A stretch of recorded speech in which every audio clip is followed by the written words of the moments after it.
Buenas tardes. Damos comienzo a la cuarta sesión del tercer ciclo de narrativa del siglo XXI, que en este caso vamos a dedicar a una autora a la que hemos tenido en los dos ciclos anteriores, lo cual dice bastante de la trayectoria, que no es que sea muy amplia, pero es bastante relevante, de Sara Mesa, porque ya nos ocupamos de Cicatriz en el primer ciclo, de Un amor el año pasado, en las novelas de 2020, en ambas ocasiones por Clara Pablo, que es una verdadera experta en esta autora, y justamente también por un interés, diríamos, académico, a mente del gusto por las ficciones de Sara Mesa.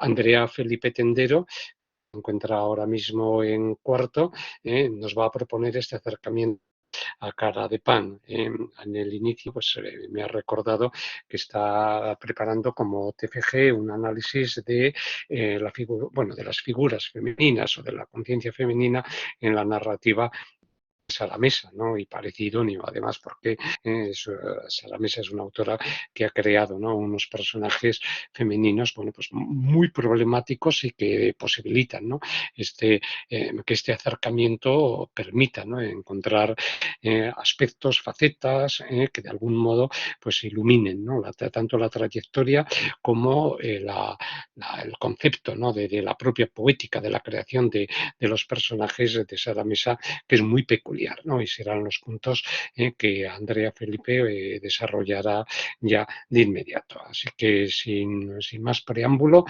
presentada la conferenciante y tenemos aquí la portada, ¿no?, y a Sara Mesa esperando, le doy ya la palabra a Andrea para que comience. Gracias, Andrea. Buenas tardes a todos. Muchas gracias, Fernando, por la presentación y a los asistentes por estar aquí hoy escuchándome en este tercer ciclo de narrativa del siglo XXI.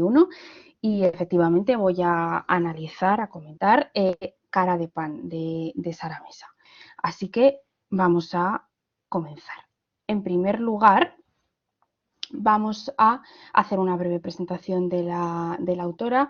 Digo breve porque, bueno, como la mayoría de los que estáis aquí hoy escuchándome ya habéis asistido a los demás ciclos en los que Clara Pablo ha comentado Cicatriz y un amor y en los que ha presentado a Sara Mesa. De todas formas, para los que no la conozcáis o los que no hayáis asistido a las otras sesiones, sí que quiero comentar que, bueno, pues Sara Mesa nació en 1976 en Madrid, aunque desde muy pequeña y hasta la actualidad reside en Sevilla. He traído aquí 4 títulos, 2 de los cuales ya hemos mencionado, Cicatriz y un amor.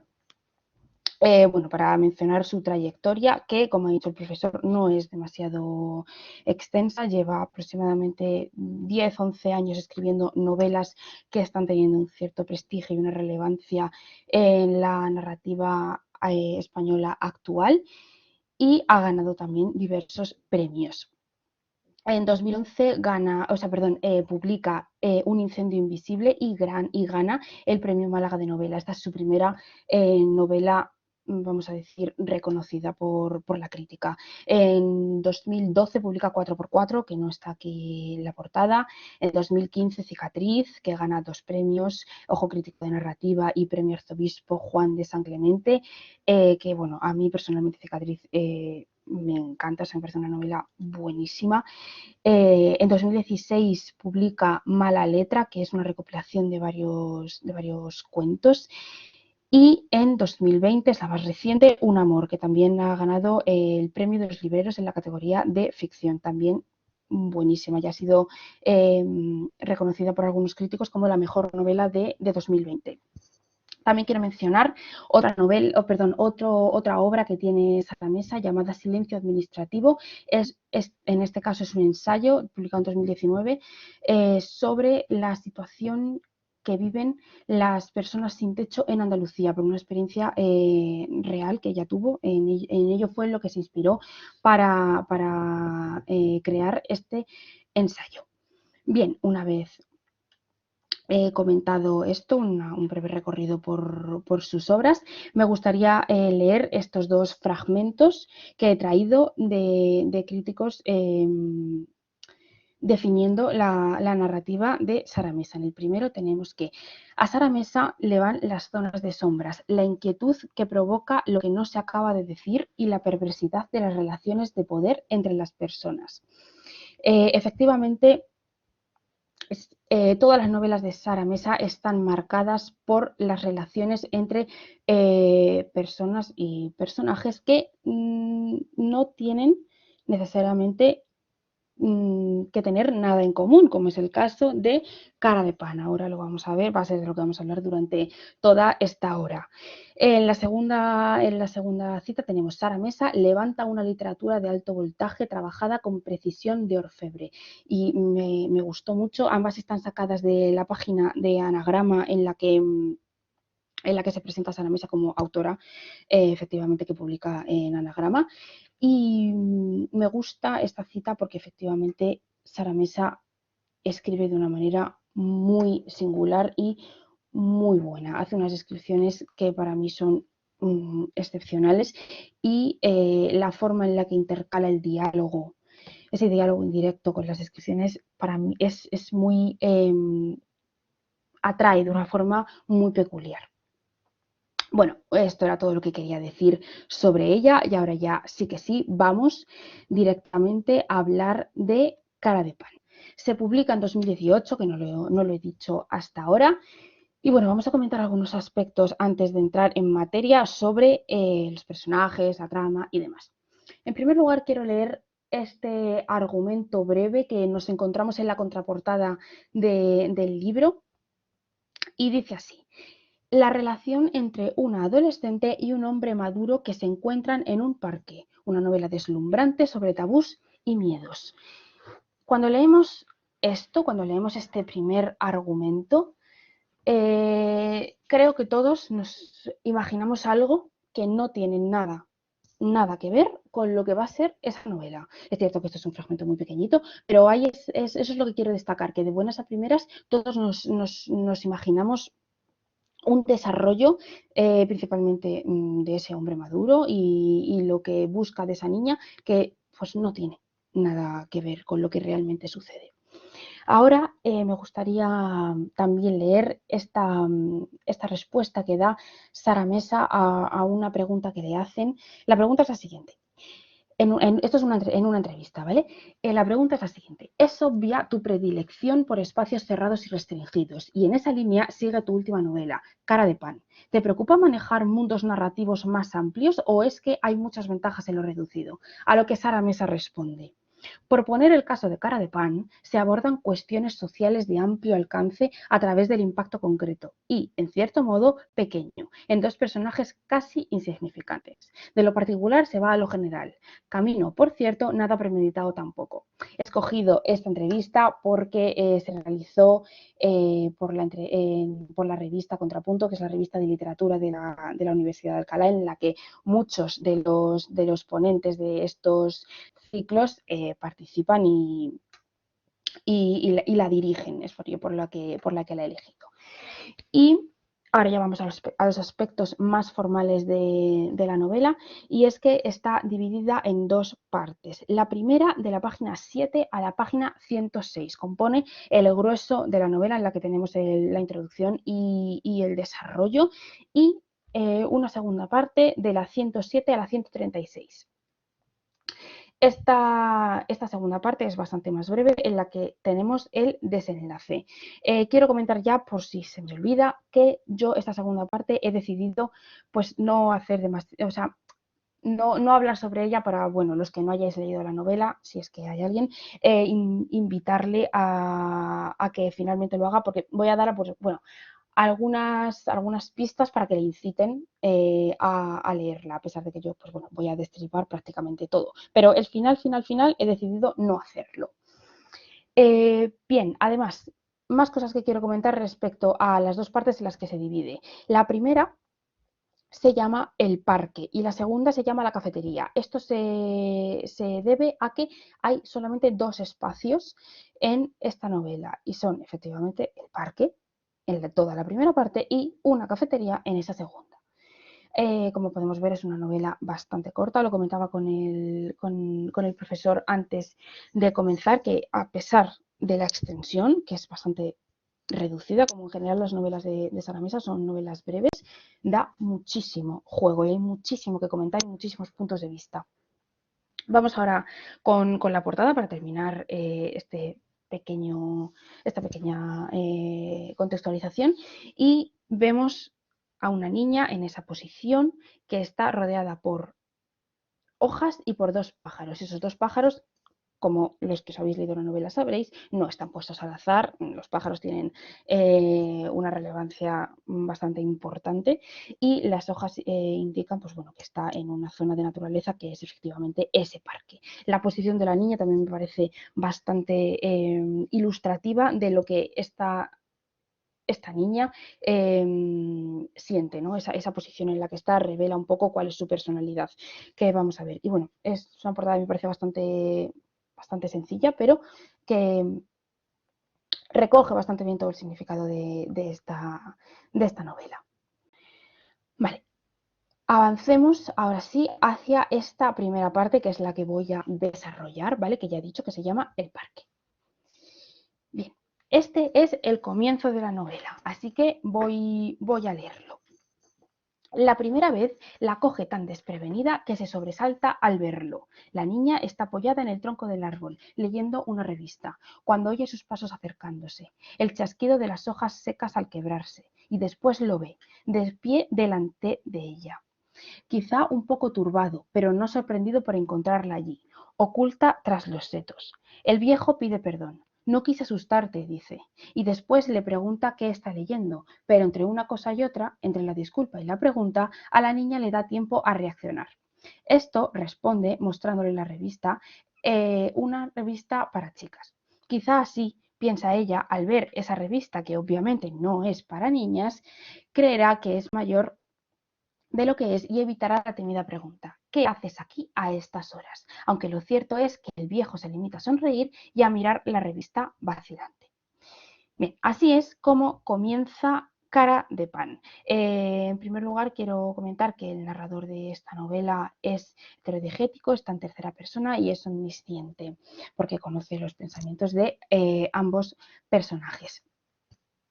Quiero destacar lo que he subrayado y es que comienza con esas tres palabras, la primera vez. Esto quiere decir que va a haber más y es precisamente de lo que va toda la novela, de que esta situación se va a repetir una y otra vez hasta que se convierte en costumbre.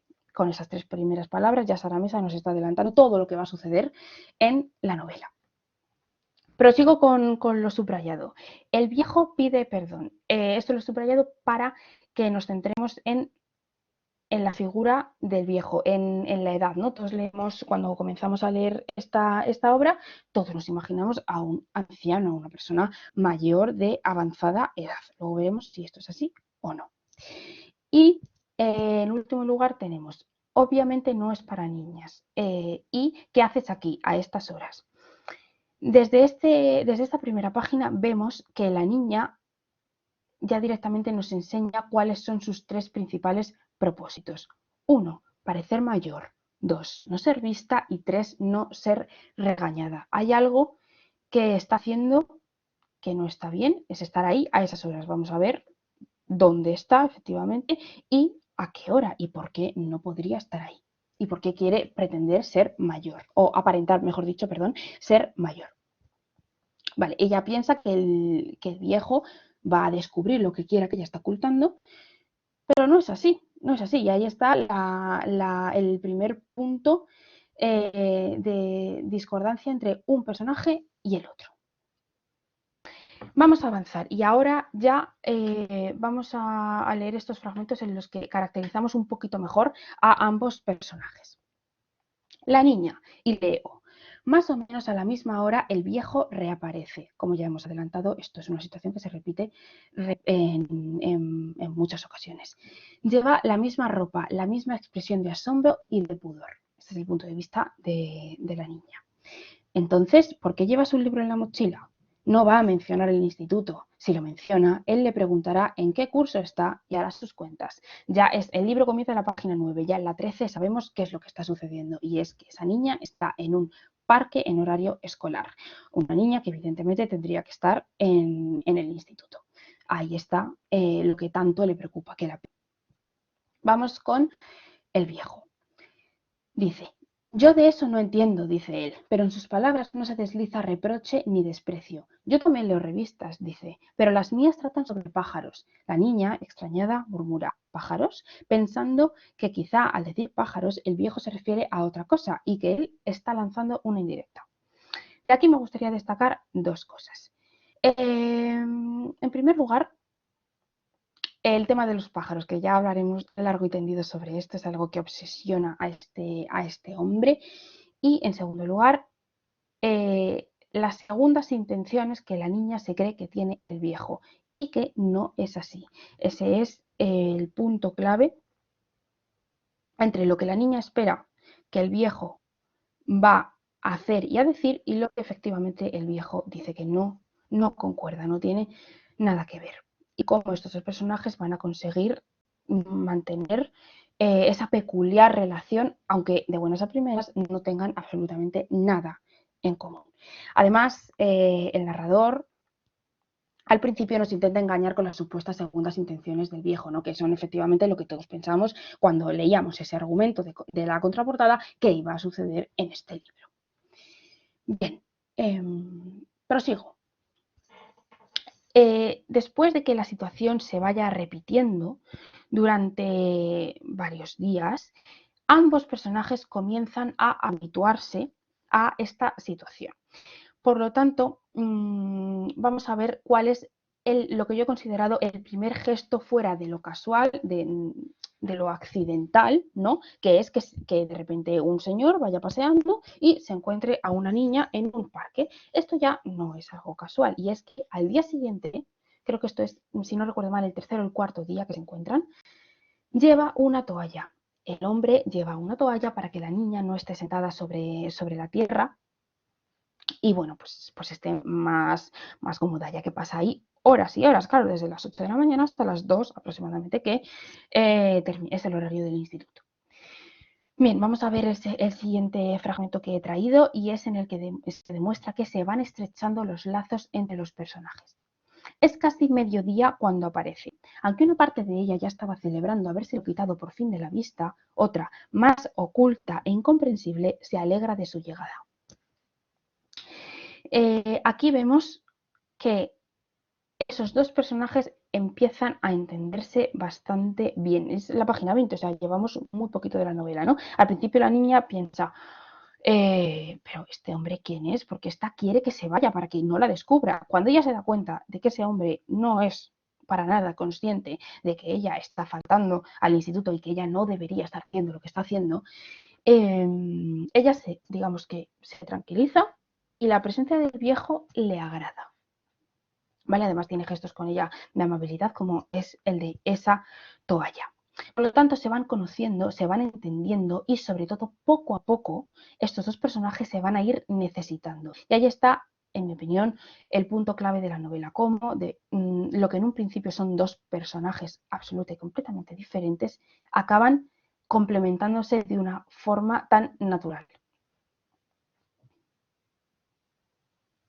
Bien, ahora vamos al que es también, bueno, el que es, creo, podría decir, sí, mi punto favorito de esta novela en general, digamos, esa forma de narrar que tiene Sara Mesa y esas ocurrencias. Y es el tema de los nombres. A mí esta parte es una cosa muy, muy casual, muy inocente, pero a mí me gusta muchísimo esta forma en la que surgen los nombres de ellos dos, que son, como ahí pongo en negrita, Casi y Viejo. Vamos a ver cómo surge el nombre de la niña, de Casi. ¿Y tú? Pregunta él. ¿Cuántos años tienes? La niña duda unos segundos entre mentir o arriesgarse y elige la verdad o la media verdad. 14, dice al fin. Tengo 14. Casi 14, matiza. Casi, casi, murmura el viejo. ¿Cómo te llamas? La niña dice su nombre y él mueve la cabeza otra vez. Un nombre bonito, sí. Bonito de verdad. Pero ella lo interrumpe. Yo odio mi nombre. Ah, pues entonces no hay nada más que hablar. Si a ella no le gusta, no tienen por qué usarlo. Puede llamarla Casi, si le parece bien. De esa forma, ¿no? Tan, como decía, tan inocente, tan espontánea, surge el nombre de Casi, que es que efectivamente la niña tiene 13 años, ¿no? Entonces tendría que estar, si no me equivoco, entre primero y segundo de la ESO y pues bueno, está en el parque. Aquí ya tenemos la primera incógnita, ¿no? Y es, una vez que sabemos su edad me refiero, o sea que no es que tenga 17 años, que ya esté en bachiller, no, es una niña más bien pequeña. Eh, ¿Qué hace esa niña en el parque? ¿Por qué no va al instituto? ¿Qué está pasando? Vale, vamos con el viejo. ¿Cómo surge ese nombre? Aunque bueno, es bastante evidente, muchísimo más que Casi. Antes de este fragmento, lo he empezado a mitad de frase porque lo de antes no tenía que ver y no venía a cuento. Como Casi le dice su nombre y su edad, el viejo responde diciéndole su nombre completo, su nombre y apellidos y su edad, 54 años. 54, repite riendo, cantarín. No Casi, sino 54 ya. Fíjate qué viejo soy. Casi ríe también, disimulando, porque ella se hubiese creído cualquier edad que le dijera, igual 44 que 64. Para ella ese hombre es un viejo y los viejos tienen edades tan variables como inverosímiles. ¿Puede ella llamarlo así, viejo? Claro, claro, sigue riendo él, casi y viejo. ¿Por qué no? Bueno, era evidente que el nombre de viejo, una vez leído el principio, iba a surgir así. Entonces, aquí también hay varias cosas que comentar. En primer lugar, yo creo que nadie de los que estamos aquí llamaríamos viejo a una persona de 54 años, ¿no? Es simplemente un adulto, ya está. Pero claro, la niña tiene efectivamente 13 años, casi 14, vamos a decir, por seguir con el juego de ella. Y bueno, aún no es esta edad en la que aún no sabes bien diferenciar las edades de las personas, tampoco las cantidades, ese tipo de cuestiones. Y bueno, lo típico que se dice esta frase de da igual 8 que 80, pues eso le pasa a Casi. Ella no es capaz de saber qué edad puede tener una persona por su apariencia. Bien, además, nunca sabremos los nombres reales de estos personajes. Este también es uno de los puntos que a mí precisamente me gusta, ¿no? Esa intriga que nos produce Sara Mesa con cosas tan simples, ¿no? Como son sencillamente los nombres. No es una trama argumentativa súper compleja para nada, pero mantiene la intriga desde el primer momento. Otra cosa que quería comentar en relación con otras novelas, para unirlo con las ya comentadas por Clara Pablo, Cicatriz y un amor. En Cicatriz hay el personaje masculino, el protagonista masculino, se llama Nut, que es un seudónimo, y bueno, he querido hacer pues, esa comparación. Y en un amor, este sí que me llama más la atención y en su momento también me gustó muchísimo. Al perro, Nat, la protagonista de un amor, lo llama Si eso, sencillamente porque mira al perro, no hace nada, está ahí pasmado y le llama Si eso. Y bueno, es un poco pues, el mismo procedimiento, ¿no? Pues no sé cómo llamarte, pues tienes casi, pues, pum, 14, o sea, casi, perdón. Y eso es todo lo que quería comentar de este punto. Bien, vamos ahora, ya llamándolos casi y viejo, a mencionar, a definir, adentrarnos un poquito más en el viejo, que es un personaje muy enigmático. Lo que más llama la atención de este hombre es una persona con 54 años que efectivamente no es un anciano, como todos podríamos haber imaginado, y no es capaz de saber, no es capaz de descifrar qué es lo que esa niña está haciendo fuera de lo normal, ¿no? Porque está en un parque en horario escolar. Voy a leer primero este fragmento.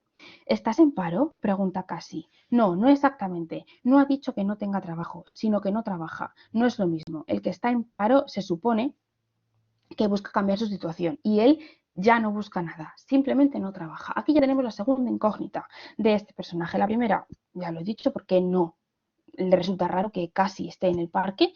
Y la segunda, si no trabaja, una persona de 54 años, que evidentemente aún no puede estar jubilada por edad, ¿de qué vive? ¿Por qué no trabaja y por qué tampoco busca trabajo? Ya habíamos mencionado los pájaros, ¿no? Que es una de las aficiones y obsesiones del viejo, y la otra es la cantante Nina Simone. Durante toda esta primera parte, Casi y Viejo solamente hablan de estas dos cosas, Nina Simone y los pájaros. El viejo está, bueno, bastante, no sé si llamarlo obsesionado, pero intrigado por conocer todas las especies de los pájaros, las sabe todas, sabe muchísimo, tiene enciclopedias, incluso juegos interactivos para reconocer sus cantos que se los enseña a Cassie. Y en cuanto a Nina Simone, se sabe todas sus obras, toda su biografía, o sea, todas sus canciones, me quiere decir, su biografía, la historia que esconde detrás de ellas, todo lo que le pasó en la vida. Bueno, y todo esto es lo que el viejo le va enseñando a Cassie durante esta primera parte de la novela y lo que les une, porque a ella efectivamente le interesa, o sea, no le resulta aburrido que el viejo le hable de todas estas cosas, para nada. Bien, otro de los puntos importantes de esta novela es la vestimenta, lo que explica en el caso de Cassie muchas cosas. Entonces, vamos a ver la contraposición, cada uno entiende la ropa, algo tan habitual, tan cotidiano como es la ropa, cada uno lo entiende de una forma muy diferente y configuran su personalidad, sobre todo la de Cassie, de una forma muy específica. Vamos con el primer fragmento. A su lado, Cassie sabe que no es elegante. Para ella, la ropa es solo un medio de tapar lo que no le gusta. Suele ir con prendas deportivas, un par de tallas por encima de lo que le corresponde. Los cambios de su cuerpo la avergüenzan y trata de disimularlos. Bien, aquí, en mi opinión, entendemos ya a Cassie como una adolescente que está en pleno cambio, que está madurando, que su cuerpo está cambiando y a ella no le gusta. No le gusta y utiliza la ropa como una forma de tapar eso que no le gusta. Por eso ella no le da ningún tipo de importancia a la ropa. O sea, le da igual que sea de buena, de mala calidad, cosa que al viejo no le sucede. Vamos con el segundo fragmento, que es aún más importante. Aunque para ella lo peor son los ataques de las otras chicas, las supuestas amigas impuestas por toda una confabulación de adultos que las obligan a estar juntas, esa cruel competición entre ellas para ver cuál está más buena. Bien, es en este momento en el que ya entendemos qué es lo que le pasa a Cassie para no querer ir al instituto.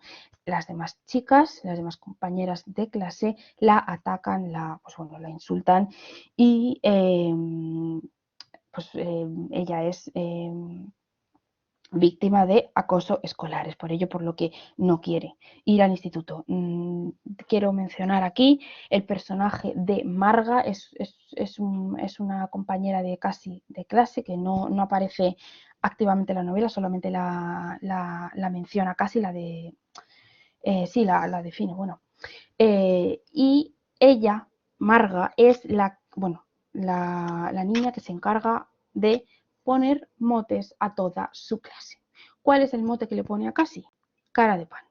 De ahí viene, evidentemente, el título de esta novela. También me gustaría mencionar que vemos que es en la página 35, lo digo porque estaba puesto ahí en los fragmentos, en los que ya en la página en la que ya entendemos, prácticamente al inicio, llevamos 25 páginas de novela, en la que entendemos por qué Cassie no va al instituto. Es decir, la justificación que hace voy a decir Sara Mesa, o narrador, en este caso, de por qué Cassie no va al instituto, ya está hecha, no hay más dudas. Es decir, esta niña sufre acoso escolar y no quiere ir al instituto por ello. El enigma es el viejo realmente. Lo que no entendemos es el viejo, qué piensa, qué ideas tiene y por qué no concuerda con lo que todos entenderíamos con una persona de 54 años. Vamos a ver cómo qué concepción de la vestimenta tiene el viejo. Siempre va con el mismo traje, sus buenos zapatos, calcetines de hilo, son prendas de excelente calidad. Esto hasta casi con sus rudimentarios conocimientos del asunto es capaz de verlo. Mientras que casi utiliza una ropa para ocultar aquello que no le gusta de ella, el viejo pues tiene dos trajes, solamente uno de invierno y otro de verano de muy buena calidad que siempre utiliza. Entonces, para él la ropa es algo completamente diferente. A ella le sorprende que el viejo pueda ir tan elegante y demás, y que siempre vaya vestido igual. Esta es pues, bueno, una característica descriptiva, pues bueno, interesante y relevante para conocer un poquito más al viejo. Este hombre tampoco entiende por qué a Cassie no le gusta su cuerpo. Es decir, él no entiende por qué una niña de 14 años que está en pleno proceso madurativo no le gusta su cuerpo, lo que creo que todos somos capaces de entenderlo, ¿no? Pero el viejo no. Y este acoso escolar es lo que marca la personalidad de Cassie. Y bueno, me parece, es una novela que se ambienta efectivamente en nuestros días, se publica en 2018, es de hace nada, y es algo que está a la orden del día. Por lo tanto, no es algo que a nadie le resulte extraño. Bien, ahora paso a analizar qué es lo que ocultan ambos personajes. Casi, como ya hemos mencionado, lo que está ocultando es que falta al instituto. Y por medio de la analepsis vemos cómo ella cuenta de qué forma tan espontánea, de alguna forma, falta al instituto. Vamos a leerlo. Todo empezó una mañana cualquiera. Ella no planificó nada, no podía saber que se acercaba el momento culminante, al momento que todo cambió. Cuando salió de casa, enfiló la avenida, apresuró el paso porque iba un poco tarde y dio la vuelta. La vida, entre uno y otro quiero hacer una explicación y es que ella se va al parque, pasa allí toda la mañana y cuando llega a su casa se da cuenta de lo siguiente. La vida seguía igual, fuese o no al instituto. Supo entonces que no querría volver nunca. Ella ve que puede pasarse la mañana en el parque sin que nadie la insulte, sin ver a esas compañeras que detesta, sin tener pues, que hacer amigos de forma obligatoria. Y por lo tanto se las ingenia para conseguir que ni los profesores la echen en falta ni los compañeros ni que sus padres sospechen. Vamos a ver cómo lo hace. Primero pensó en llamar por teléfono inventando una excusa, después en falsificar una carta. Investigó por internet y encontró unos formularios de solicitud de traslado de centro educativo. De momento el engaño estaba funcionando.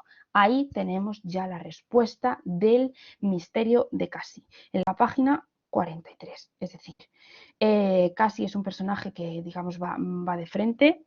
No es como el viejo, que es un personaje bastante más retorcido del que no sabemos tanto. Casi no, casi es una niña, al final es inocente y todo lo que hace tiene una justificación. Bueno, una justificación, un sentido me refiero. Bien, vale, podemos ya pasar a la siguiente diapositiva. Ahora vamos a ver qué es lo que oculta el otro personaje, el viejo. Uno de los misterios es cómo subsiste sin trabajar. Vamos a leer el fragmento. ¿Que por qué no trabaja? Bueno, no hay muchos lugares donde se sienta cómodo, debe admitir. No entiende por qué, pero en la mayoría de los sitios lo rechazan. Claro que no tiene estudios reglados, eso es un hecho, pero incluso en puestos donde no los piden, después de entrevistarlo, siempre lo largan. Ya hace mucho que no aspira a nada. Ya hace mucho que no aspira a nada. Para crear molestias es mejor quedarse en su casa o pasear por el parque, ¿no cree? Añora el tiempo en el que estuvo colaborando en una reserva natural de pájaros. Eso sí, he subrayado esa última parte de la reserva natural de pájaros porque tiene una relevancia bastante importante en el desarrollo del viejo como personaje y en el desarrollo en general del argumento de la novela. Bien, vemos que el viejo no resulta extraño solamente para Cassie, sino para los demás. Porque, por ejemplo, también para aquellos que no le contratan, ¿no? Para todo el mundo resulta raro y es algo que, bueno, ya descubriremos por qué. No adelanto nada más y proseguimos. He querido aquí mencionar, seguir haciendo diapositivas específicas sobre el viejo porque volvemos a lo de un personaje enigmático. Vamos a leer y ahora analizamos. Él ya sabe que no está permitido hablar con niños. Se lo advirtieron una vez unos agentes de policía. Pero por suerte, Cassie ya no es una niña. No debería haber problema, ¿no es así?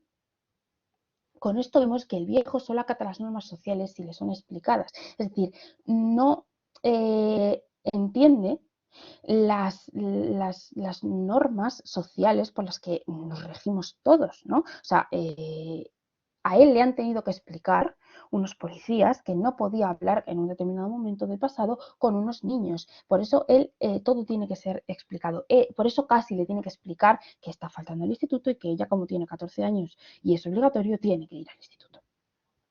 Y ahora vamos con ese segundo fragmento que he traído.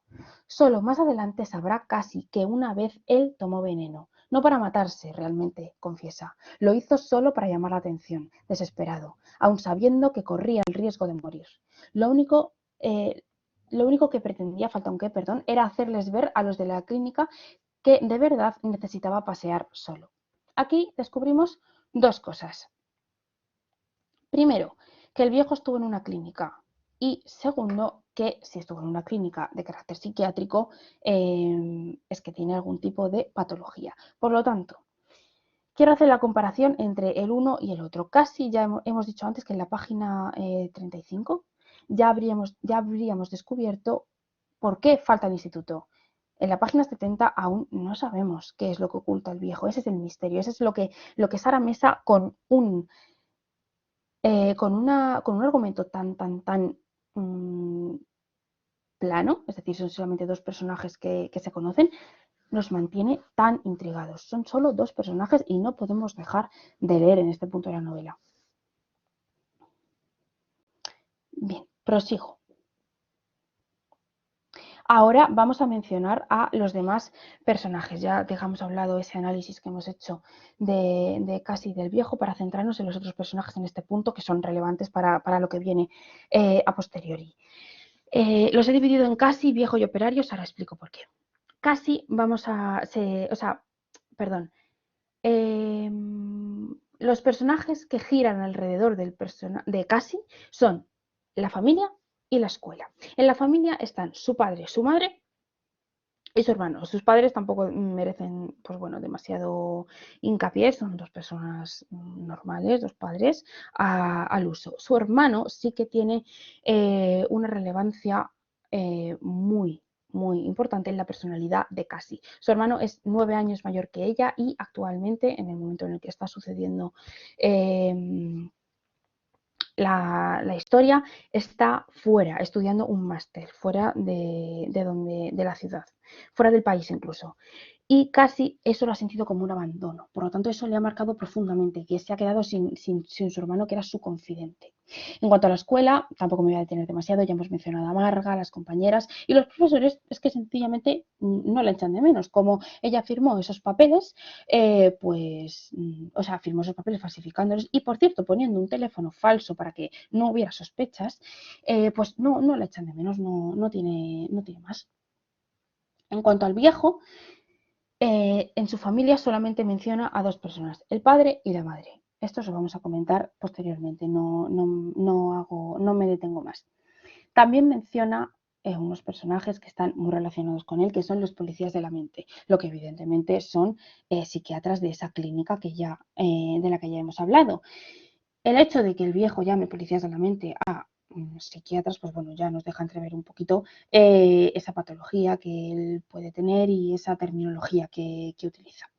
Y por último, recordemos que el viejo estuvo trabajando en esa reserva de pájaros, bueno, de ayudante fijo específicamente, y allí había una mujer a la que hace referencia como la mujer de la reserva de pájaros. Algo sucedió con esta mujer que no voy a decir porque se desvela en la segunda parte y bueno, es uno de los puntos que quiero dejar sin tocar para que quienes no la hayan leído se animen a leer la novela y descubrir qué es lo que sucede, porque de verdad que sorprende, o sea, no es lo que todos podemos imaginar. Y ya por último quiero comentar los operarios, ¿por qué? Porque ¿por qué por separado? Porque son personajes comunes a ambos protagonistas. Son los trabajadores de las áreas verdes, entonces, pues bueno, podan, cuidan, limpian y demás el parque. Y casi está constantemente preocupada de que la pillen, de que la llamen la atención por ahí, cuando claramente no debería estarlo. Un día en el que los dos se han puesto de pie para despedirse, pasa muy cerca uno de naranja y se queda mirándolos de arriba abajo con suspicacia. Ahí vemos efectivamente, pues bueno, esa tensión que ambos personajes tienen porque les pillen o porque alguien levante, o sea, por levantar sospechas. Bien, ahora, este es el punto clave, ya está en la página 81, muy avanzada la novela cuando entendemos cuál es esa patología del viejo. Y es que su padre y su abuelo son la misma persona y entendemos qué es lo que pasa. Tiene una patología porque pues bueno, sus padres cometieron incesto y es por ello por lo que el viejo no entiende el mundo de la misma manera que el resto. Vamos a leer el fragmento. Sí, claro, su madre es todavía joven. Lo que sucede es que apenas la ve. En realidad, nunca la había visto demasiado. Su relación siempre ha sido distante. Ella jamás pudo superar el rechazo que le causaba. Nadie nunca se lo reprochó. Todos la consideraban un poco rara. Ría al decirlo. Ella la rara y yo el loco. Así los conocían en todos lados. Pero ni ella es rara ni él está loco. Él solo tiene las conexiones cerebrales enlazadas de un modo diferente. Ciertas conexiones, no todas, lo que significa que algunas cosas no las hace muy bien, no las puede hacer muy bien, pero otras, en cambio, es un hacha, no tiene competencia. Aunque el viejo sea consciente de lo que supone que su padre y su abuelo sean la misma persona, a pesar de eso, él no es consciente de la gravedad de la situación, bueno, y es algo que creo que el lector no se espera, que sea eso lo que le pasa al viejo. Y vamos con esa línea, esa frase que es aún más importante. Entonces tu padre era un monstruo, dice Casi. ¿Un monstruo? No, ¿por qué? O sea, el viejo le han contado, le han explicado lo que hizo su padre y él aún así no entiende, no, no es capaz de entender que eso esté mal. Por lo tanto, ya es cuando entendemos por qué tampoco le sorprende que Casi efectivamente esté en el parque en horario escolar, en horario lectivo. Bien, otro punto relevante que me ha llamado la atención a la hora de hacer esta presentación de Cara de Pan es el contacto físico. Es algo que, bueno, se toca un poco de soslayo, pero que me parece también importante. ¿Por qué? Porque precisamente cuando nosotros empezamos a leer la novela, ese argumento, esa primera página, pensamos que el contacto físico va a tener una presencia muy importante, ¿no? Nos esperamos que sea, pues bueno, una historia una historia predecible y para nada lo es. Vamos a ver cómo los dos entienden el contacto físico entre ambos. Aunque no le da un beso porque siente que hay algo irregular en hacerlo, no solo en el beso, sino en el mismo acto de regalo e incluso en el de colgar el regalo en su cuarto, meter al viejo de ese modo en su cuarto. El regalo del que está hablando Casi es un póster que le hace el viejo de pájaros. Sí, un póster con unos dibujos de los pájaros. Pero yo me quiero centrar en el tema del beso. Ella lo ve como algo irregular, a pesar de que en algún momento de la novela lo llama ya como un conocido. O sea, ella no ve al viejo para nada ya como un desconocido porque llevan viéndose semanas y semanas y semanas en ese parque, pero ella sí que entiende que darle un beso es algo irregular. Vamos con el segundo fragmento. Un día se echa a llorar de pronto, inesperadamente, y el viejo la toma en su regazo. La intimidad física que se crea en ese momento, repentina, espontánea, es nueva para ellos y hace que los dos estén incómodos. No hay mucho más que decir, está claro. Y en el último vamos a ver, así reaparece al cuarto día el viejo, lloroso, tembloroso, rogando. Reaparece así después de algo que sucede que tampoco voy a contar, pero bueno, esto sí que sucede en la primera parte, pero no lo quiero contar para seguir manteniendo la intriga. Y dice, nunca, nunca jamás deberá repetir lo que hizo la otra mañana, casi. Jura que jamás lo harás. Y ella jura, despega los dedos, cierra los ojos, lo promete, lo promete. Pero sigo, voy a ir un poquito más rápido, que me estoy dando cuenta de que voy un poco lenta y no sé yo si me va a dar tiempo. Entonces, ya hemos llegado a un punto en el que la situación de que Casi esté mintiendo es insostenible. Es decir, la mentira va a llegar a un punto en el que ya va a dejar de ser factible. Por lo tanto, Sucede lo siguiente, cuando llegó el cartero estaba sola, así que fue ella quien recogió la carta y firmó el acuse de recibo correspondiente. En esa carta, es una copia del traslado del expediente. Bien, avanzo un poquito en ese párrafo grande y dice, hay un plazo, dice, ha leído la carta hasta el final, un plazo de 15 días hábiles, dice ella, que no sabe muy bien qué significa hábiles, pero sí que plazo de 15 días suena a poco, muy poco. ¿Qué vamos a hacer? Dice Viejo, y a ella le reconforta que él hable en plural. Aquí tenemos que, bueno, ya la relación está muy estrechada y el problema de uno es el problema del otro. Y además que, bueno, ya la situación es bastante inminente de que la van a pillar. Ya hay papeles de por medio que firmar que faltan por hacerlo. Y por recomendación del Viejo, esto lo pone en la última cita, casi decide no hacer nada. Y bueno, pues tampoco voy a decir 100% lo que sucede, pero creo que es bastante evidente. Prosigo, y es que este punto también me parece tierno, y es que ambos personajes en varias ocasiones imaginan un futuro juntos. Voy a leer ambos fragmentos para podernos hacer una idea de lo que estoy diciendo. Mira de reojo al viejo. Se lanza. ¿Podría ser incluso que en otra vida hayan sido novios, con otros cuerpos y en otro lugar, pero novios? Al instante se muerde los labios, avergonzada de su atrevimiento. Podríamos irnos a vivir juntos, le dice sin pensarlo. ¿Dónde? Pregunta él. A ella le gusta que no cuestione el hecho de en sí, vivir juntos, sino los aspectos prácticos, dónde, cómo, cuándo. Quizá sería más fácil si se casaran, dice, porque si no se casan puede ir a buscarlos y llevárselas de allí. Todo esto de un futuro juntos y demás no tiene ningún tipo de connotación sexual. De por medio sencillamente son dos personas que se entienden, que ha resultado que el uno necesita al otro y que están viendo que les van a separar porque acaba de llegar ya esa carta y bueno, pues ya intentan un poco imaginar ese futuro para no sentirse tan desolados.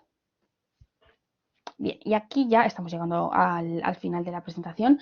Esta segunda parte ya he avanzado que no voy a destriparla. Sí que voy a decir, bueno, esto ya lo he comentado, que sucede en una cafetería y bueno, voy a decir unos pequeños incentivos para, ya digo, aquellos que no hayáis leído la novela, os animéis definitivamente a hacerlo. Hay un avance en el tiempo, ¿vale? De lo que ya hemos visto hasta ahora y casi como, bueno, como sería habitual efectivamente en una niña de 13, casi 14 años, escribe un diario y ese diario desvela algo muy importante. Además, en esta segunda parte se desvela por qué el viejo estuvo interno en un centro psiquiátrico. Esto ya lo he mencionado anteriormente. Es decir, no es solamente por su condición del tema del padre abuelo, sino por algo más. Y ahora vamos a leer este fragmentito. Lo siento mucho, viejo, le dice. Siento todo lo que te pasó por mi culpa. ¿Su culpa? No, no, no. El viejo menea la cabeza con énfasis. ¿Qué culpa tiene Casi? Claro, ella no se atreve a contarle lo de su diario, todo lo que ponía de él en su diario. Y ahí lo dejo. Esto es parte de la segunda parte. Bien. Y ya, a modo de cierre, quiero hacer unas conclusiones finales acerca de todo lo que hemos comentado, acerca de Sara Mesa. Y es que, bueno, ya he dicho que el curso de la acción es mínima, pero la intriga está constante, especialmente con ese personaje del viejo, y aún quedan muchas cuestiones por resolver. Pero bueno, creo que los puntos claves sí que los hemos señalado. Además, estos dos personajes encajan por todo lo que tienen en común. Es que ambos, salvaguardando las distancias, por supuesto, son personajes marginados, cada uno por cuestiones muy, muy, muy diferentes, pero se encuentran y sorprendentemente se entienden y se necesitan. Y por último, también quiero destacar la narración tan intrigante y tan dinámica que hace Sara Mesa. A mí especialmente me gustan los diálogos o las ocurrencias, eso como he dicho, de los nombres, cómo se configuran ambos personajes y cómo poquito a poquito va desmigajando la personalidad de cada uno hasta llegar a comprender el entramado. Y bueno, pues eso es todo lo que quería decir. Muchísimas gracias a todos por escucharme y espero que os haya gustado. Por supuesto, Andrea, ha sido una presentación perfecta, ¿no? Para que quienes sobre todo no hayan leído Cara de Pan se animen a hacerlo. Has dejado varias líneas de intriga, las más importantes pendientes. Yo creo que bueno, pues ha suscitado, ¿no?, la curiosidad para acercarse a este texto y a la vez pues los que ya hemos trabajado un poco con la novela que podamos debatir, ¿no? Aunque quizá tengamos que destripar alguna de las cosas que tú has ocultado, pero vamos a procurar que no lo sea. Como siempre voy a hacer yo una breve, una breve disertación, ¿no?, sobre la novela, tirando de muchas de las ideas que tú has puesto en juego.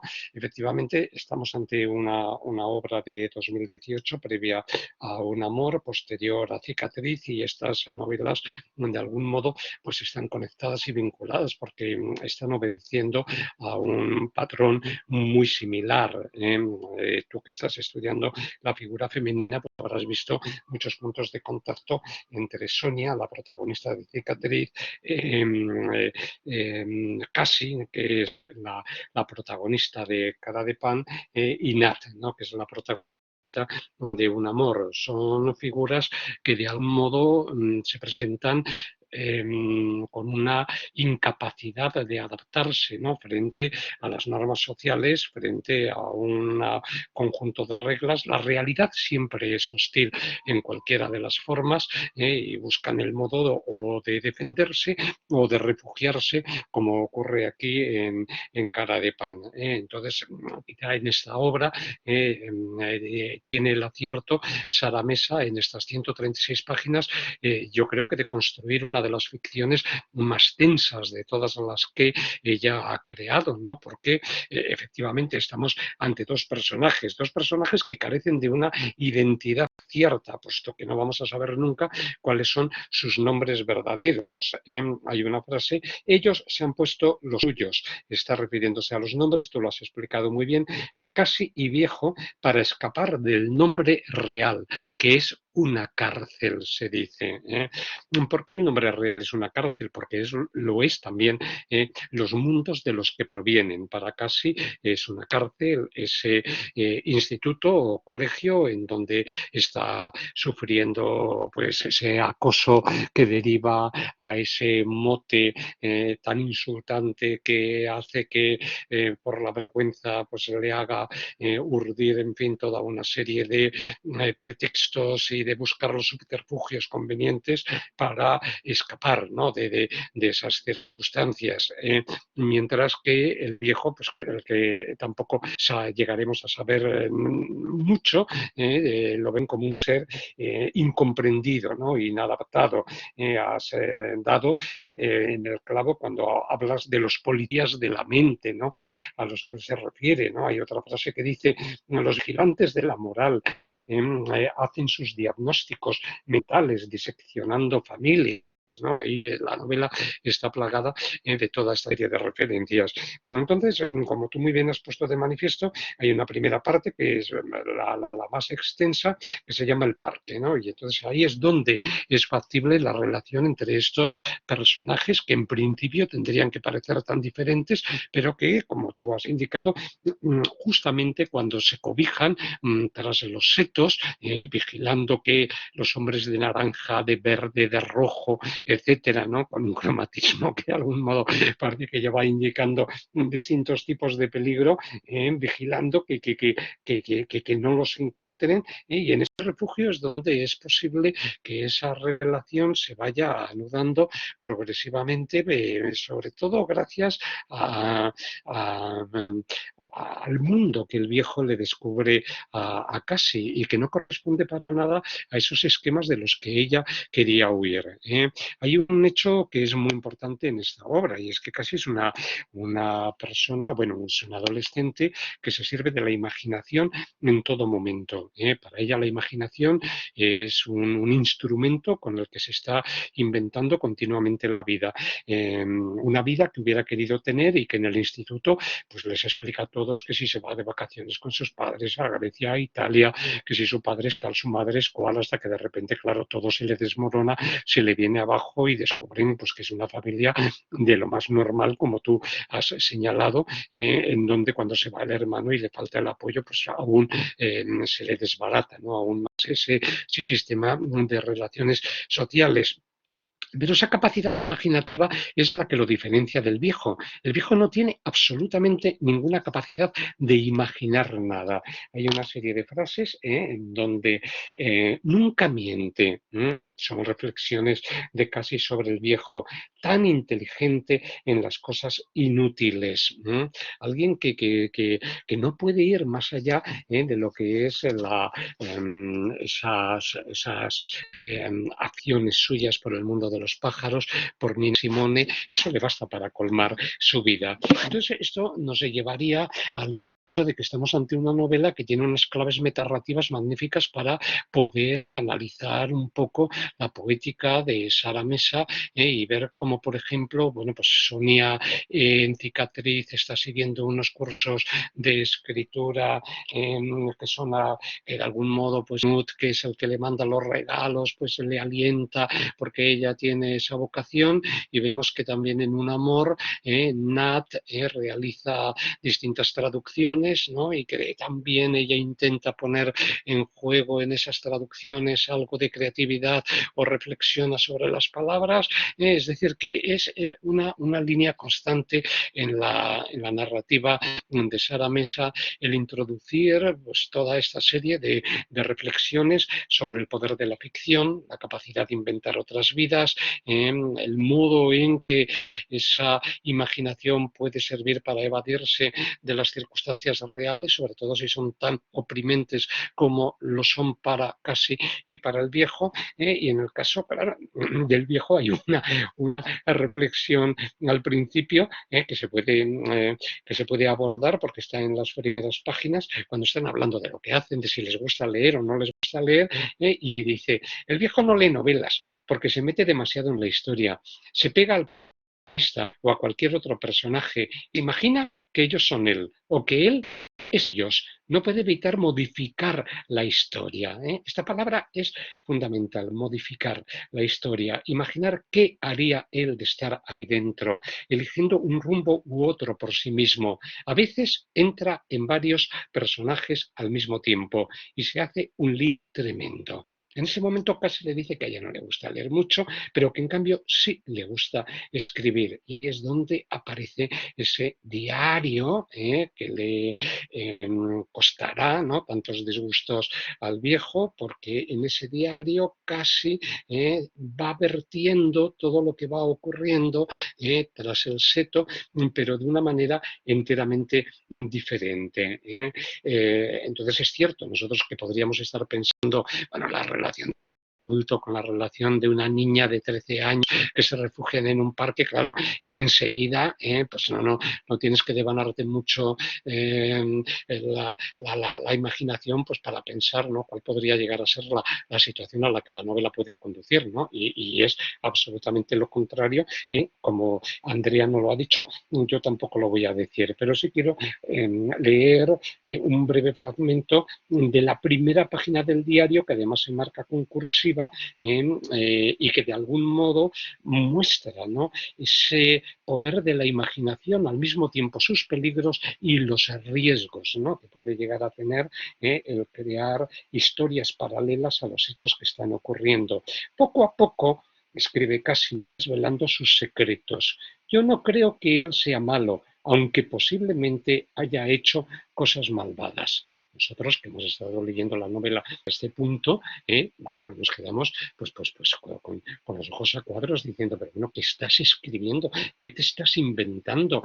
¿A dónde te está llevando tu imaginación? Claro, es todo lo contrario, está dando vueltas continuamente, y por eso, que esa cita sí la ha sacado Andrea a colación, le pide perdón al viejo, ¿no?, porque es consciente de ese daño que le ha podido causar. En su diario lo ha contado de otra manera. No puede contar la verdad deshonrosa, escribe rápido, con precipitación, sintiéndose aliviada según rellena la hoja, pero muy mal cuando acaba y relee lo escrito. Y aquí sí que hay una clave magnífica para, de algún modo, interpretar todo lo que ocurre. Las frases son contradictorias, están llenas de mentiras, que son como aristas de tanto como pinchan. Esa es al mismo tiempo un aspecto crucial, como decimos, en la novelística de Sara Mesa, porque está continuamente sorprendiendo al invertir, al cambiar las relaciones de los hechos, tal y como un lector pues las puede ir fraguando o las puede ir imaginando. Es decir, que del mismo modo que en la novela de un amor, cuando aparece la alemán, le hace una propuesta a Nat que le cambia la vida, aquí hay también una situación que ocurre detrás de estos hechos que va a ser enteramente contraria a lo que nosotros hubiéramos podido llegar a pensar. Y precisamente ese término de modificar la historia aparece también referido a los diarios. A medida que fabulaba, esto lo dice el narrador, la realidad se le escapaba de las manos. Mientras modificaba al viejo, lo destruía. Es decir, casi le va a deber al viejo su duración.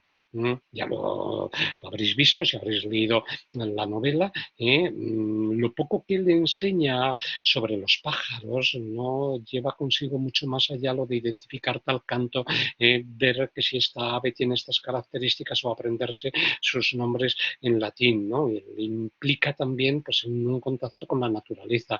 Le enseña también a acertarse a sí misma, ¿no? Le da un mundo distinto de todas esas situaciones de las que ella quería escapar. Esta es la paradoja de la novela, es decir, casi que era este personaje tan inmaduro al principio que está huyendo de sí misma, acaba aceptándose hasta el punto de que, bueno, esto está en la segunda parte, es capaz, ¿no?, de buscarle las cosquillas a una psicóloga a la que le llevan sus padres y desde luego, pues bueno, descubre pues todas las imposturas, ¿no?, de que se sirve esa psicóloga que no le sirve ni le ayuda absolutamente para nada, ¿no? Hay una frase referida al viejo: recibió dulzura y comprensión.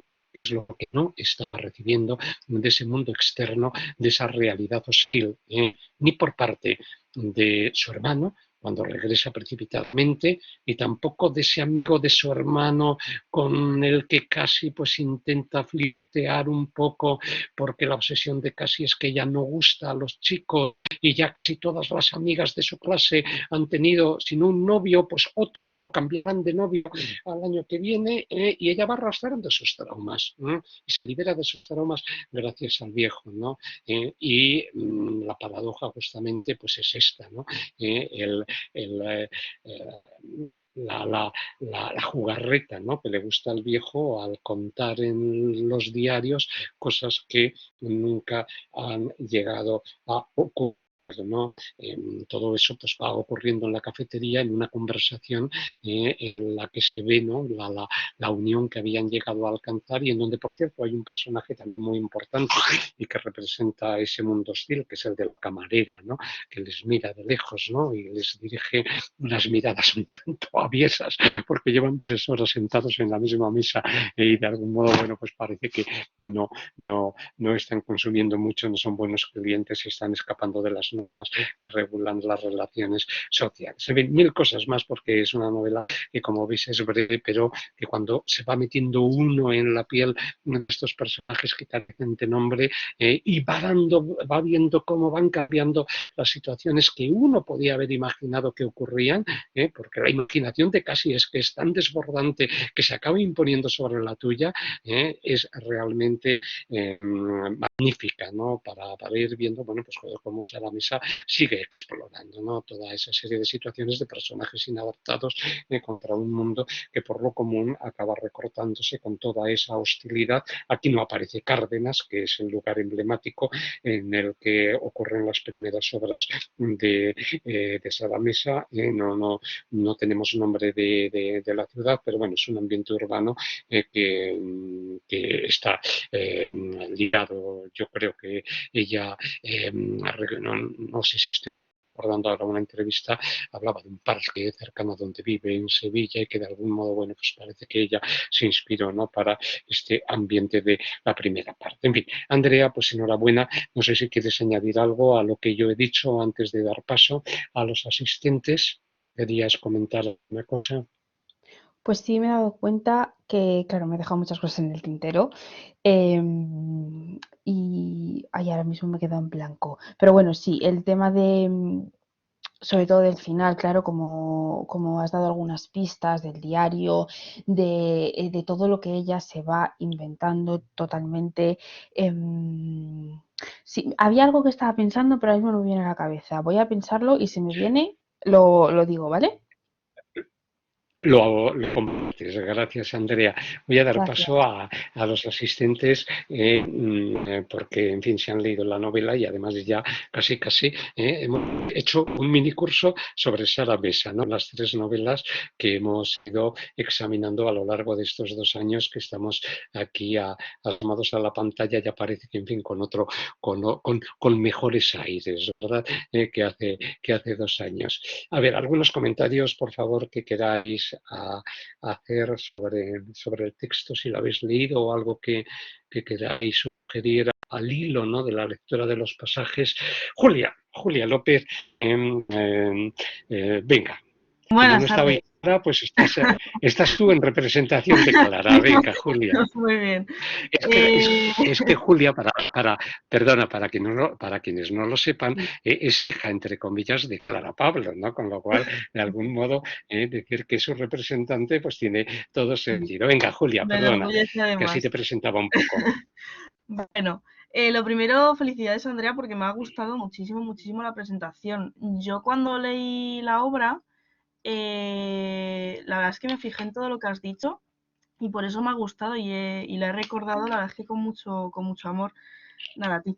Luego hay otras cosillas que sí que me llaman la atención de estas tres obras que hemos visto y es que las protagonistas que además son siempre mujeres, siempre se aíslan. O sea, bueno, no se aíslan, sino que intentan evadirse, que es como a lo mejor un poco un comportamiento un poco romántico literariamente. Pero eso, se aíslan y luego también como que lo que hace Sara Mesa es recoger la subalternidad y darle importancia, porque, por ejemplo, con Cassie es un personaje que podría pasar desapercibido en la vida real. O sea, es un personaje marginado.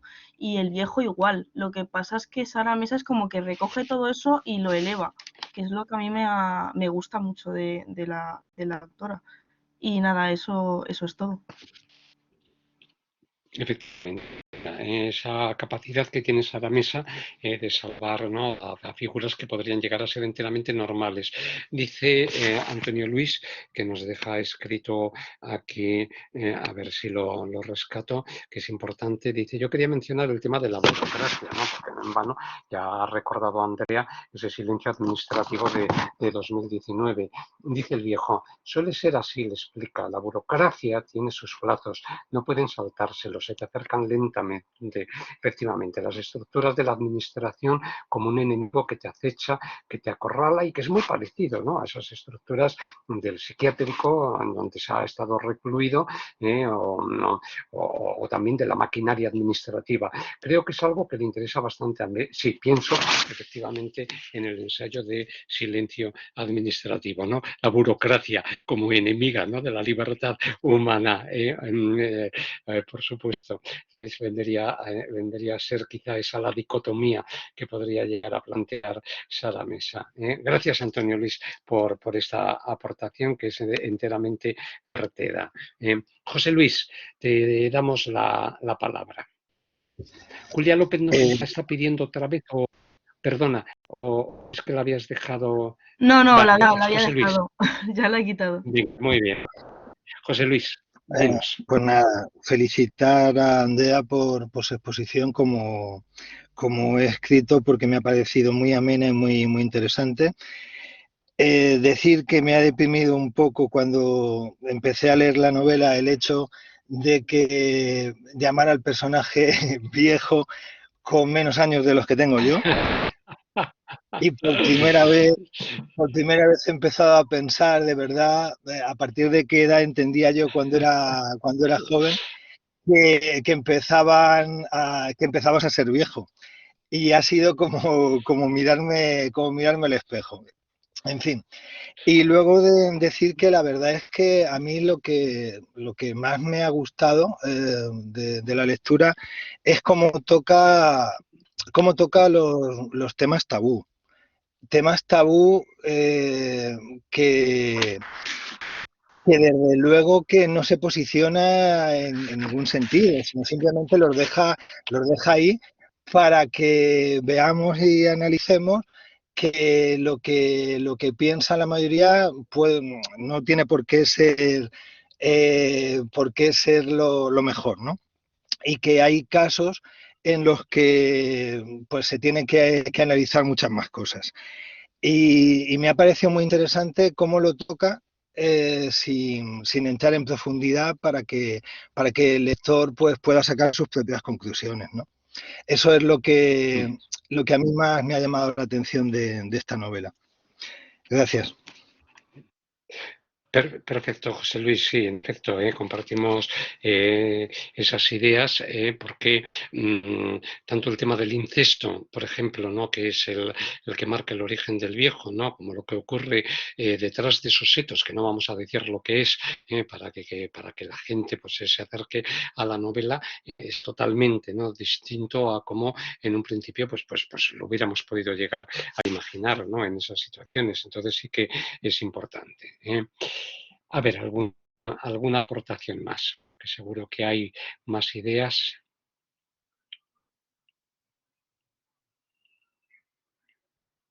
Sí, Andrea, ¿quieres contestar quizá a Julia o y a José Luis? Sí, a ambos aprovecho, quiero, pues estoy completamente de acuerdo con los dos, me alegro mucho de que os haya gustado y, y sí, está claro que ambos personajes son complejísimos y claro, a mí lo que más me ha gustado era también lo que tú comentabas, Fernando, de que tú te estás pensando que va a pasar una cosa mientras vas leyendo y efectivamente Mm, pasa algo que no te esperas. Y de hecho, con lo que hemos dejado sin mencionar, también sucede. Y yo mm. recuerdo estar leyéndolo, ya no sé si fue en cuáles de las vueltas que le he dado a la novela, que yo pensaba, pero cuando estaban, sobre todo en la parte esta del médico, ¿no? Del ambulatorio, cuando casi tiene que ir al baño y demás, que se cuela, está tan Mm. nerviosa de que la pillen, y yo pensaba, muchas veces, pero no se dan cuenta de que podrían pasar por padre e hija y solucionado el asunto. Era lo que yo pensaba, no sé por qué me venía eso, era como algo, digo, es que todos, claro, como casi es consciente de que está entablando una relación con un desconocido, ni siquiera se le pasa por la cabeza la idea de simular que esa persona deje de ser un desconocido. No sé, eso también era algo que se me pasaba mucho por la cabeza. Sí, efectivamente, yo creo que es un poco ese planteamiento que tú acabas de señalar, se le pasa o lo tiene en mente también casi cuando están en la cafetería al final, que por cierto ya tiene 15 años cuando están en la cafetería al final, ¿verdad? Quiero decir que ahí hay un salto temporal muy importante entre la primera y la segunda parte que, bueno, se puede señalar porque las cosas son ya enteramente distintas.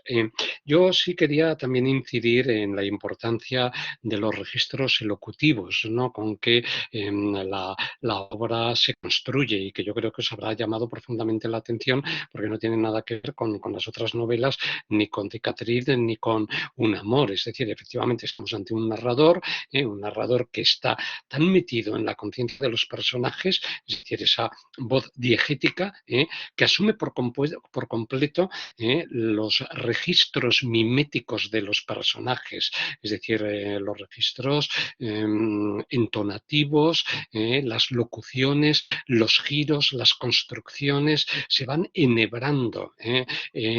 La, en el hilo discursivo que el narrador va construyendo. Eso le obliga al narrador, que lo habréis visto los que lo hayáis leído, y Andrea te habrás dado cuenta, de que de vez en cuando nos encontramos con algunos paréntesis que son sorprendentes, en donde el narrador dice, no, este espacio me lo reservo para mí, para que avance la acción y para explicar algo que de algún modo pues pueda permitirme reflexionar sobre las conductas de estos dos personajes que estoy desmenuzando. Pero es que cuando el narrador está hablando, en realidad quienes lo están haciendo son los personajes que de alguna forma están usurpando esa voz del narrador para cobrar también conciencia. Hay reflexiones sobre eso, ¿no? Dice, hay algo en la manera de hablar del viejo que casi instintivamente percibe como anormal. Para empezar, no controla el volumen como debiera. A veces habla en susurros y ella tiene que pedirle que repita sus palabras. Otras,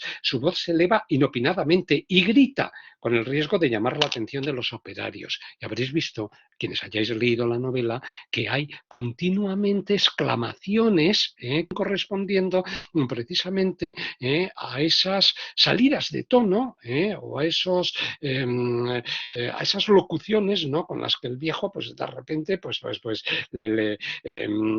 se enerva o se alegra y expresa, ¿no?, ese entusiasmo suyo o ese enfado suyo ante los hechos de los que están hablando. Entonces ese es un elemento muy importante porque nos mete mucho más, ¿no?, en la conciencia de los personajes. No es un narrador que nos tenga situados, a pesar de que la tercera persona es la que se está utilizando, pero es que los personajes de algún modo están encauzando toda esa serie de líneas, de pensamientos, de relaciones a través del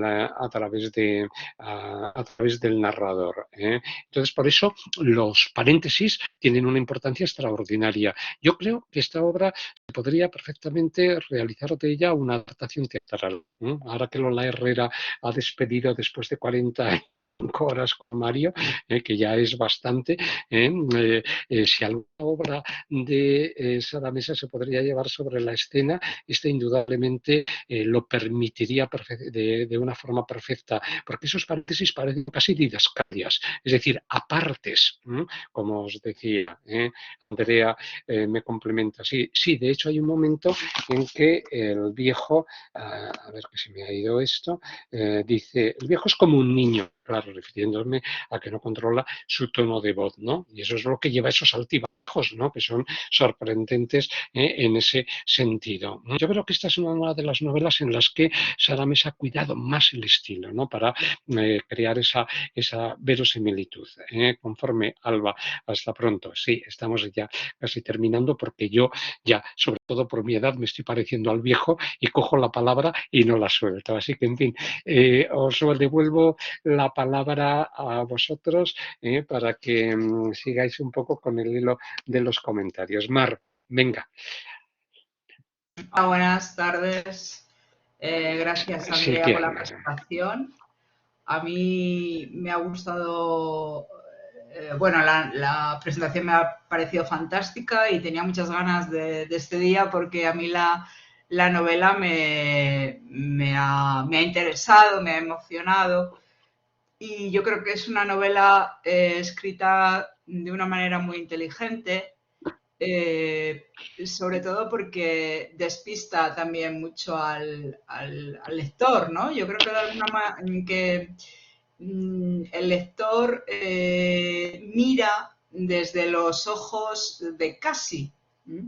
O sea, nosotros, yo como lectora, podía entender todas las reflexiones que tenía Cassie sobre la aparición de este personaje y lo que a ella le generaba.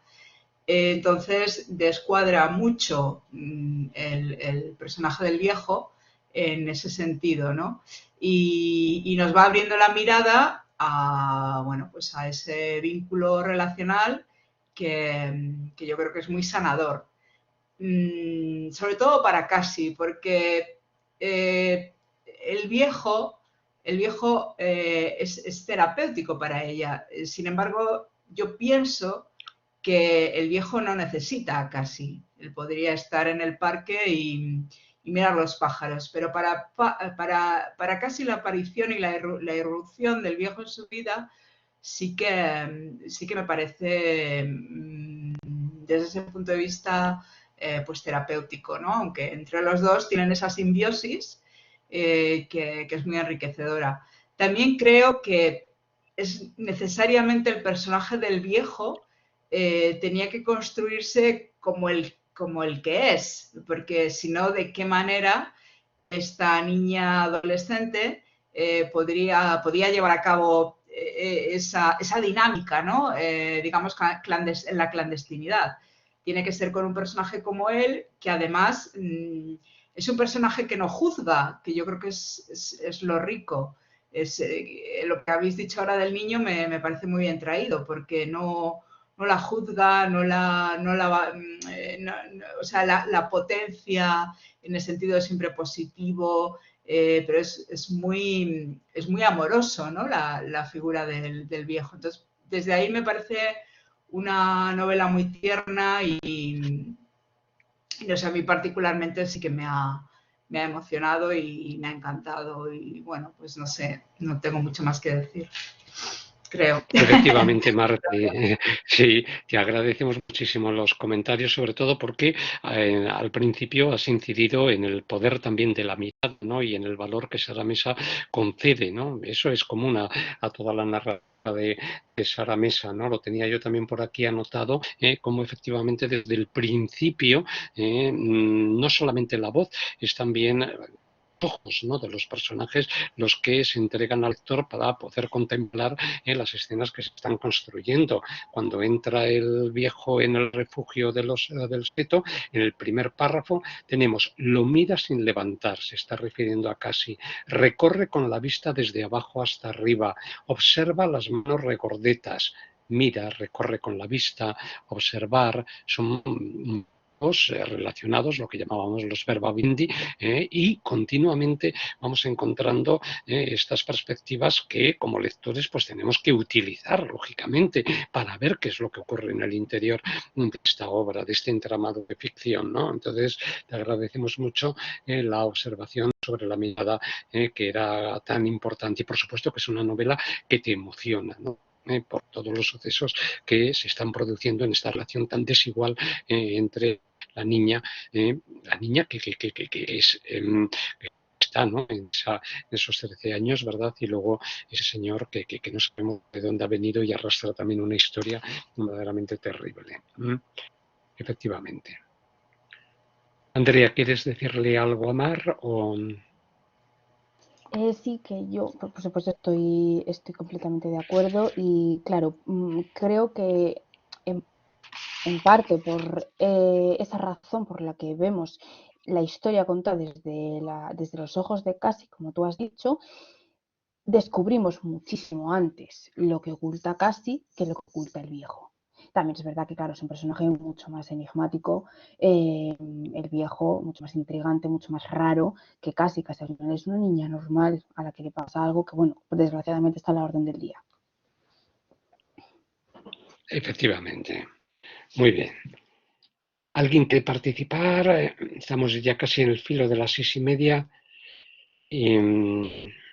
Y bueno, yo creo que voy a poner fin a la grabación, pero antes de que os vayáis,